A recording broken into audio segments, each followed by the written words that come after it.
ہر عبادت سے برتر عبادت نماز، ساری دولت سے بڑھ کر ہے دولت نماز، ہر عبادت سے برتر عبادت نماز۔ الحمد للہ رب العالمین، والصلاة والسلام علی سید الانبیاء والمرسلین، اما بعد فاعوذ باللہ من الشیطان الرجیم، بسم اللہ الرحمن الرحیم۔ الصلاة والسلام علیک یا رسول اللہ وعلی آلک واصحابک یا حبیب اللہ۔ الصلاة والسلام علیک یا نبی اللہ وعلی آلک واصحابک یا نور اللہ۔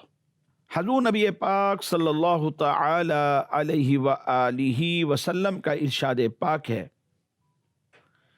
جس نے مجھ پر ایک بار درود پاک پڑھا، اللہ تبارک و تعالی اس پڑھنے والے پر 10 رحمتیں نازل فرماتا ہے، اور جب مجھ پر 10 مرتبہ درود پاک پڑھے تو اللہ تبارک و تعالی اس پڑھنے والے پر 100 رحمتیں نازل فرماتا ہے، اور جب مجھ پر 100 مرتبہ درود پاک پڑھے تو اللہ تبارک و تعالی اس کی دونوں آنکھوں کے درمیان میں یہ لکھ دیتا ہے کہ یہ شخص نفاق اور جہنم کی آگ سے آزاد ہے، اور اسے بروز قیامت شہداء کے ساتھ رکھے گا۔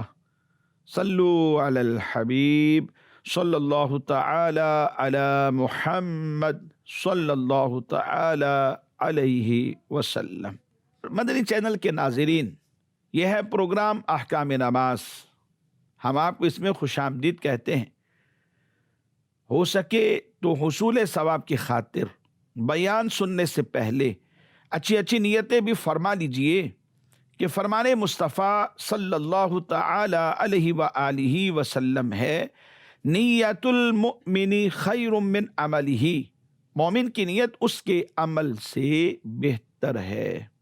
ناظرین، یہ بات واضح رہے کہ ہر مسلمان کے لیے ضروری ہے کہ وہ اپنی عبادات کو، نماز روزہ حج زکوٰۃ عبادات ہیں، وہ اپنی عبادات کو اللہ تبارک و تعالی کا حکم پورا کرنے کی نیت سے ادا کرے، اور عمل کرنے میں خاص طور پر چند چیزوں کو سامنے رکھے۔ ایک محبت، پھر خشیت، خوف اور رجا، امید، اخلاص، خشوع اور خضوع، اور پھر اس عبادت کی عظمت۔ ان چیزوں کو ذہن میں رکھتے ہوئے اللہ تبارک و تعالیٰ کی عبادت کیا کرے اور اسے راضی کرنے میں مشغول ہو جائے۔ خشیت کہتے ہیں ڈر اور خوف کو، اور رجا کا معنی امید ہوتا ہے، خوف کا معنی اللہ کے عذاب سے ڈرنا اور اس کی خشیت اپنے دل میں رکھنا، اور محبت کا مطلب یا مراد یہ ہے کہ اللہ تبارک و تعالی کی طرف تقرب کا ارادہ کرنا اور اس کی تعظیم کرنا۔ اخلاص، ہر کام اللہ تبارک و تعالی کے لیے خاص ہے، اور جو خشوع ہے، جو شریعت میں ہماری عبادات میں نماز میں مطلوب بھی ہے، دل کا علام الغیوب ذات کے سامنے جھک جانا، تواضع، حق کے سامنے تابع ہونا، اور حکم میں اعتراض نہ کرنا، شکوے اور شکایات نہ کرنا، بس یہ ہے کہ تابع دار بن جانا کہ یہ حکم میرے لیے، بس اس حکم کو اوبے کر لینا۔ عظمت بڑائی کو کہتے ہیں اور بزرگی کو کہتے ہیں۔ مومن کی شان یہ ہے کہ ان چیزوں کو سامنے رکھتے ہوئے اللہ تبارک و تعالی کی عبادت کرے اور اس کی فرما برداری میں لگ جائے۔ اچھا، اس کی وجہ کیا ہے؟ اس کی وجہ یہ ہے کہ اللہ تبارک و تعالی قرآن پاک میں ارشاد فرماتا ہے واللہ یعلم ما تصنعون، اور اللہ جانتا ہے جو تم کرتے ہو. یعنی اللہ تبارک و تعالی تمہارے ذکر، تمہاری عبادات، تمہارے اوراد و وظائف، تمہارے نیک اعمال، ایون کہ صدقہ اور خیرات جو کچھ بھی ہے ان سب کو جانتا ہے. اس سے کوئی بھی چیز ہماری چھپی ہوئی نہیں ہے، اور یقیناً کہ جزات اللہ تبارک و تعالی نے ہی عطا کرنی ہے. ہمارے دلوں کی احوال سے وہ باخبر ہے. واللہ علیم بذات الصدور، سینوں میں جو کچھ چھپا ہوا ہے ابھی کسی سے کہا نہیں ہے، کسی سے معافی الضمیر بیان نہیں کیا، بس ایک دل میں خیال آیا ہے اور وہ ٹھہر گیا ہے، ابھی کسی کو پتہ نہیں، کسی کے ساتھ کوئی بات شیئر نہیں کی، وہ سب کچھ دل ہی دل کے اندر ہی اندر موجود ہے، کسی سے ذکر نہیں کیا. لیکن اللہ تبارک و تعالی ان چھپی ہوئی باتوں کو بھی جانتا ہے. ظاہر و باطن تمام احوال میں نیک اعمال ہم سب کو کرنے چاہیے، ظاہر میں بھی باطن میں بھی.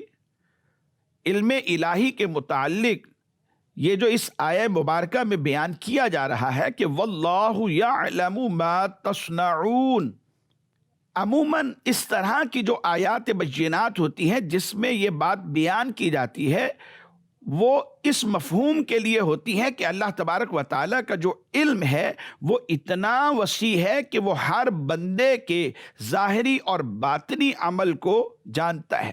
جو کچھ ظاہر میں ہے اسے بھی جانتا ہے، اور جو اندر ہے وہ اسے بھی جانتا ہے.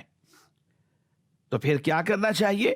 ہر مسلمان کو چاہیے کہ وہ ہر حال میں اللہ تبارک و تعالیٰ کی نافرمانی کرنے سے بچتا رہے، اور اپنے ظاہری اور باطنی تمام احوال میں نیک اور اچھے اعمال کرنے میں یہ ہر وقت، ہر لحظہ، ہر ساعت یہ مصروف رہے. ایک بزرگ رحمۃ اللہ تعالی علیہ آپ فرماتے ہیں کہ لوگوں، اللہ تعالیٰ تمام مقامات اور احوال میں تمہارے عملوں کو جانتا ہے. یہاں بات مقام کی بھی آ گئی کہ انسان اگرچہ تحت الثری میں چلا جائے، بند کمرے ہیں، 25 کمرے، 50 کمرے، 100 کمرے، تحت الثری میں چلا گیا، یعنی زمین میں ڈیپ اتر گیا ہے، پھر بھی اللہ تبارک و تعالی تمام مقامات اور احوال میں تمہارے عملوں کو جانتا ہے. تو جسے اس بات کا یقین ہو کہ اللہ تبارک و تعالیٰ اس کا عمل جانتا ہے، وہ گناہوں اور برے اعمال سے بچے، اور تنہائی میں بھی طاعات، عبادات اور بطور خاص اپنی نماز کی طرف متوجہ رہے. آج کی اس تمام گفتگو کا جو خلاصہ ہے وہ یہ ہے کہ نماز اللہ تبارک و تعالیٰ کی محبت میں پڑھنی چاہیے، اور نہ پڑھنے کی صورت میں عذاب کا ڈر بھی ہمارے دل میں ہونا چاہیے کہ اگر نہیں پڑھیں گے تو کیا ہوگا، سزا ملے گی، قبر میں عذاب ہوگا، حشر کی سختیاں جھیلنا پڑیں گی. یہ سب چیزیں ذہن میں ہونی چاہیے. اس لیے امید اور خوف کے درمیان رہنا چاہیے. علماء نے لکھا کہ ایمان جو ہے وہ امید اور خوف کے درمیان میں ہوتا ہے. ایسا نہ ہو کہ بالکل امید ہو اور خوف ترک کر دے، یا بالکل خوف میں چلا جائے اور امید کو ترک کر دے، حالانکہ امید کا حکم بھی ہے لا تقنطوا من رحمت اللہ. تو ایمان جو ہے اسی امید اور خوف کے بالکل درمیان میں ہے، یعنی دونوں ہی چیزیں ضروری ہیں. اور اللہ تبارک و تعالیٰ سے محبت کا حق یہ ہے کہ بندہ عبادات کو بجا لائے، اور عظمت کا حق یہ ہے، یعنی عبادت میں عظمت کا حق یہ ہے کہ اس کی نافرمانی یہ بالکل بھی نہ کرے. بس آج کی اس گفتگو کا جو خلاصہ ہے اسے ذہن میں رکھیے، اور ہم سب کو چاہیے کہ ہم اس پر عمل شروع کر دیں، کیونکہ کیا پتہ موت کب آ جائے. تو دیر تو کرنی ہی نہیں چاہیے. اللہ کی خفیہ تدبیر سے ہمیں ہر وقت ڈرتے رہنا چاہیے.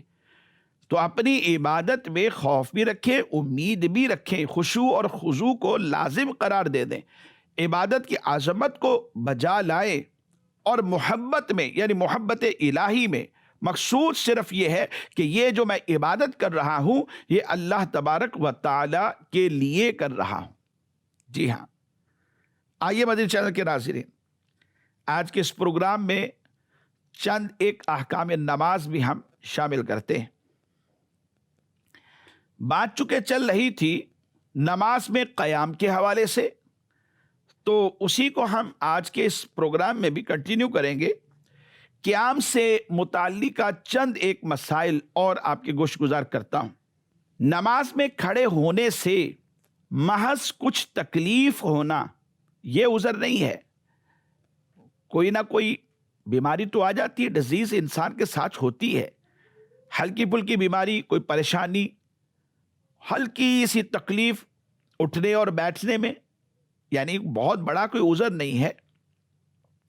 تو محض کچھ تکلیف ہونا یہ بیٹھ کر نماز پڑھنے کے لیے عذر نہیں ہے، بلکہ قیام اس وقت ساکت ہوگا کہ یہ کھڑا ہی نہ ہو سکے یا سجدہ ہی نہ کر سکے، یا کھڑے ہونے یا سجدہ کرنے میں اس کے وجود میں ایک زخم ہے، وہ اگر یہ کھڑا ہوتا ہے اور بیٹھتا ہے تو وہ زخم بہتا ہے۔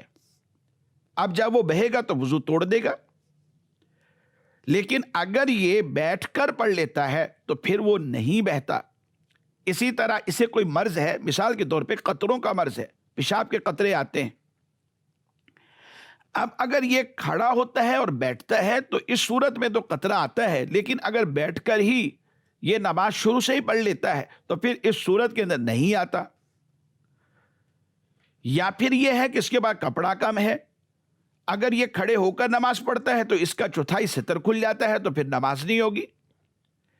یا پھر قرات سے یہ مجبور محض ہو جاتا ہے، یعنی جب کھڑے ہو کر پڑھتا ہے تو قرات نہیں ہوتی، بیٹھ کر پڑھے گا تو قرات ہو جائے گی۔ تو اس صورت میں کیا ہے کہ پھر یہ مرض جو ہے اس کا عذر بن جائے گا کہ یہ بیٹھ کر ہی پڑھ لے، کھڑا نہ ہو۔ اسی طرح ایک مریض ایسا ہے کہ جو کھڑا تو ہو سکتا ہے، مگر کیا ہے کہ اگر کھڑے ہو کر نماز پڑھے گا تو اس کے مرض میں اضافہ ہو جائے گا۔ اب یہ دیر سے اچھا ہوگا، پہلے ایک دن میں اچھا ہونے والا تھا، اب یہ ہے کہ مزید 10 دن پڑ جائیں گے، 5 دن مزید اور بڑھ جائیں گے، یا یہ لمبا چلا جائے گا اور پھر اس کے بعد دوبارہ ریکوری جو ہے وہ ذرا دیر سے ہوگی۔ یا مرض ایسا ہے، تکلیف ایسی ہے کہ ناقابل برداشت ہے، برداشت ہی نہیں ہو رہی، تو پھر اس صورت میں ہمارے فقہا نے اپنی کتابوں میں لکھا کہ پھر قیام ساکت ہو جائے گا، اب یہ بیٹھ کر نماز پڑھ سکتا ہے۔ اب اس میں آج کل عموماً یہ بات دیکھی جاتی ہے، یہ بات بھی ذہن میں رکھنا بہت ضروری ہے کہ جہاں ذرا سا ہلکا سا بخار آیا یا خفیف سی تکلیف ہوئی تو بیٹھ کر نماز شروع کر دیتے، حالانکہ کوئی مسئلہ بھی نہیں ہوتا، بس یہی ہے کہ نارمل سی ہلکا سا بخار ہے جی، ٹمپریچر ہے۔ جیسے مثال کے طور پہ ایک مرتبہ ایک شخص سے مسئلہ پوچھا کہ جناب رمضان المبارک ہے، کان کے پیچھے ہلکی سی تکلیف ہے، تو کیا میں روزہ چھوڑ سکتا ہوں؟ تو آپ ذرا خود سوچئے کہ ہلکی سی تکلیف یا جسم میں کہیں نہ کہیں کوئی نہ کوئی پین تو ہو ہی جاتی ہے نا، ہماری یہ مشینری ہے، چلتی ہے، تو بسا اوقات کچھ نہ کچھ آگے پیچھے ہو جاتا ہے، تو اب ہلکی سی پین کی وجہ سے بالکل روزہ ہی چھوڑ دینا، کیا یہ رخصت بنتی ہے؟ یعنی عموماً یہ بات دیکھی جاتی، ذرا سا ٹمپریچر ہوا، بخار آیا، خفیف سی ہلکی سی تکلیف ہوئی تو نماز کو ہی چھوڑ کے بیٹھ جاتے ہیں، یا پھر یہ کہ بیٹھ کر ہی ڈائریکٹ نماز پڑھ لیتے ہیں۔ حالانکہ انہی لوگوں کو اگر دیکھا جائے تو 2-4 بندوں کے پاس کھڑے ہوئے 10-10 منٹ، 15-15 منٹ، بلکہ بسا اوقات آدھا گھنٹہ اور اس سے بھی زیادہ ٹائم گزر جاتا ہے، کھڑے ہو کر باتیں کرتے، ادھر کی ادھر کی ادھر کی ادھر کی، مختلف باتیں کریں گے، کبھی سیاست پہ گفتگو، کبھی دینی گفتگو، کبھی رشتہ داریوں پر، کبھی کسی موضوع پر، گھنٹوں باتیں چلتی ہیں، وہ بھی کھڑے ہو کر۔ تو ایسے حضرات جو ہیں ہم ان کی نیت پر شک نہیں کرتے، عذر پر شک نہیں کرتے، لیکن پھر بھی غور تو کرنا ہی ہے نا۔ ان کو چاہیے کہ ان مسائل کو سیکھیں، اور جتنی نمازیں باوجود قدرت کے قیام کی قدرت تھی اس کے باوجود بیٹھ کر پڑھی ہے، پھر ان نمازوں کا اعادہ فرض ہے۔ جی ہاں، یہ مسئلہ بھی ذہن میں ہونا چاہیے کہ قدرت تھی قیام پر، بس ہلکی سی کوئی تکلیف آئی، بیماری، ہلکا سا ٹمپریچر، اور بیٹھ کر پڑھ لی، تو وہ نماز کیسے ہوئی؟ اس نماز کا اعادہ فرض ہے۔ اسی طرح اگر ویسے کھڑا نہیں ہو سکتا تھا مگر دیوار کے ساتھ ٹیک لگا کے بالکل صف کے اینڈ پہ چلا جائے، دیوار کے ساتھ ٹیک لگا کے کھڑا ہو سکتا تھا، یا کسی آدمی عصا، چھڑی وغیرہ اس کے ساتھ سہارا لے کے کھڑا ہونا ممکن تھا، لیکن پھر بھی بیٹھ کر نمازیں پڑھ لی، ایسی نمازیں بھی نہ ہوئیں، ان کا بھی پھیرنا یہ لازم ہے۔ اب اس طرح کی پڑھی ہوئی جو نمازیں ہیں ان میں سے کون سی ایسی ہے جو نہیں ہوئی اور کون سی ایسی ہیں کہ جو ہو گئی تھی؟ اپنے قریبی دارالفتہ اہل سنت رجوع کیجیے، کسی عاشق رسول مفتی صاحب کے پاس جائیے، اپنا پورا مسئلہ ان کو بیان کریں، بیان کرنے کے بعد ان سے پوچھیے، اور جو اس کا سلوشن بیان کرتے ہیں اس کے مطابق فوراً کر گزریے۔ جی ہاں، اس سے پہلے کہ تاخیر ہو جائے۔ مزید ایک اور مسئلہ آج کے اس پروگرام میں ہم شامل کرتے ہیں۔ ایک شخص ہے، وہ کشتی میں سوار ہے اور وہ پانی میں چل رہی ہے، اور ادھر نماز کا وقت ہو گیا، تو کیا یہ بیٹھ کر نماز پڑھ لے؟ اسے اجازت ہے؟ علماء نے فرمایا کہ یہ اس وقت بیٹھ کر نماز پڑھ سکتا ہے کہ جب کھڑے ہو کر نماز پڑھنے میں اسے چکر آنے کا غالب گمان ہو، کہ کشتی چلے گی، اسے چکر آئیں گے، وہ ڈولے گی، یہ گر جائے گا، تو اس طرح کے مسئلے ہوں گے اور کنارے پہ اتر نہیں سکتا، تو اب اس صورت میں کیا ہے کہ بیٹھ کر پھر یہ نماز پڑھ سکتا ہے۔ یوں ہی جہاز کے پیچھے کی طرف جگہ خالی ہوتی ہے، وہاں جا کر اگر کھڑے ہو کر نماز پڑھی جائے تو وہاں پر نماز پڑھنا ضروری ہے۔ عام گزرگاہ نہ ہو اور لینڈنگ یا ٹیک آف جہاز کرتا ہے تو اس کا بھی کوئی معاملہ نہیں ہے، تو ایسی صورت میں اگر پتہ ہے کہ جہاز سے اترنے سے پہلے تک وقت ختم ہو جائے گا، تو پھر اس صورت میں پیچھے جو جگہ ہوتی ہے جہاں پر کھڑے ہو کر نماز پڑھ سکتے ہیں، تو سٹاف عام طور پہ منع نہیں کرتا، ان سے پوچھ کر بات کر کے وہاں پر نماز پڑھ لینی چاہیے، اور وہ بھی کھڑے ہو کر رکوع اور سجود کے ساتھ۔ اور اگر بالفرض کہیں بھی کھڑے ہو کر نماز پڑھنے نہ دیں اور نماز کا وقت جو ہے یہ محسوس ہو کہ ابھی نکل جائے گا، تو پھر اس صورت میں اپنی سیٹ پر ہی بیٹھے بیٹھے نماز پڑھ سکتے ہیں، اور نماز کو قضا ہونے سے پھر اس صورت میں بچانا ضروری ہے۔ اور ایسی صورت میں کہ جب سیٹ پر بیٹھ کر بغیر رکوع اور سجود کے نماز پڑھ لی اور صرف رکوع اور سجود کے اشارے کیے ہیں، تو پھر اترنے کے بعد یعنی جب جہاز سے اتر آئے گے تو پھر اس نماز کا اعادہ کرنا بھی ضروری ہے، اسے دوبارہ پڑھنا پڑے گا۔ اور یوں ہی نماز کا وقت اگر بس میں آ جاتا ہے، گاڑی میں سفر کر رہے تھے، لوکل گاڑیاں ہیں ان میں سفر کر رہے ہیں، یہ اپنی گاڑی نہیں ہے، اپنی مرضی نہیں چلتی، اور نماز کا وقت آ جاتا ہے، تو پھر کیا کریں؟ تو فقہا نے لکھا کہ فرض، واجب اور سنت فجر میں سے کوئی نماز بھی چلتی گاڑی یعنی بس، کار وغیرہ کوئی بھی چلتی ہوئی گاڑی ہے، اس میں سیٹ پر بیٹھے بیٹھے یہ ادا نہیں ہو سکتی، کیونکہ ان نمازوں میں اتحاد مکان یعنی ایک جگہ ہونا یہ شرط ہے، اور اس کے ساتھ ساتھ یہ بات بھی شرط ہے کہ یہ نمازیں زمین پر یا زمین پر ٹھہری ہوئی کسی چیز پر کہ جو حرکت نہ کر رہی ہو اس پر ادا کی جائیں۔ اور اسی طرح تیسری بات، جہت قبلہ کی طرف رخ کر کے نماز پڑھنا یہ بھی شرط ہے۔ پھر ان نمازوں میں قیام فرض ہے، اور زمین پر یا ایسی چیز پر کہ جو زمین پر ٹھہری ہوئی ہو باقاعدہ طور پر سجدہ کرنا ان کے لیے فرض ہوتا ہے، جبکہ چلتی ہوئی جو گاڑی ہے اس میں زمین پر یا زمین پر ٹھہری ہوئی کسی چیز پر نماز کی ادائیگی کسی طرح ممکن ہی نہیں ہوگی۔ اسی طرح جو استقبال قبلہ ہے اس کا ہونا بھی ضروری ہے، اور یہ بھی آسان نہیں ہوگا۔ اسی طرح سیٹ پر بیٹھے بیٹھے نماز پڑھنے کی صورت میں فرض قیام اور زمین یا اس پر ٹھہری ہوئی چیز پر سجدہ بھی نہیں ہو سکے گا۔ لہذا پھر کیا ہوگا کہ اگر کسی نے فرض نماز چلتی ہوئی گاڑی میں سیٹ پر بیٹھے بیٹھے پڑھ لی تو اس کی نماز ادا ہی نہیں ہوگی. اب اس صورت میں فرض اس کے ذمے پر رہے گا، ساقط نہیں ہوگا. البتہ اگر ایسی صورت ہے کہ اگر یہ نماز نہیں پڑھے گا تو وقت نکل جائے گا اور گاڑی رکے گی نہیں، اور ڈرائیور کو کہا ہے وہ گاڑی روکتا نہیں ہے، یعنی کہنے کے باوجود گاڑی نہیں روک رہا اور یہ تب رکے گی جب وقت نکل جائے گا، تو فقہا نے پھر اجازت دی کہ اس صورت میں نماز کو قضا کرنے کی بجائے اسی حالت میں سیٹ پر بیٹھے بیٹھے اشاروں سے نماز پڑھ لی جائے، اور پھر اس کے بعد جب یہ اتر آئیں گے تو پھر تمام شرائط کے ساتھ اس نماز کا اعادہ کرنا ہوگا.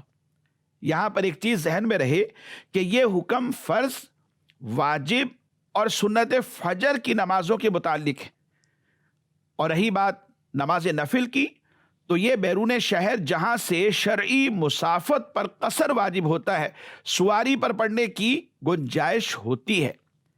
اور اس کی وجہ یہ ہے کہ اس میں مکان کا یعنی اس جگہ کا اول تا آخر ایک ہونا یعنی اتحاد مکان یہ ضروری نہیں ہے.